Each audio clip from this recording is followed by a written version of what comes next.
Adore a Deus independente da situação.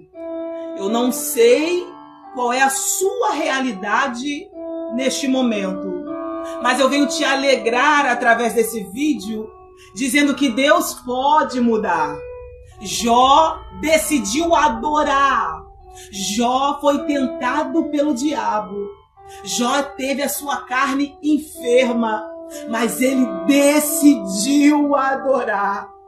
Os filhos morreram, mas ele decidiu adorar. Ei, independente da situação, hoje escolha adorar, entendendo que o Deus que pode está aí e ele irá reverter esta situação. Deus abençoe a sua vida e escolha adorar.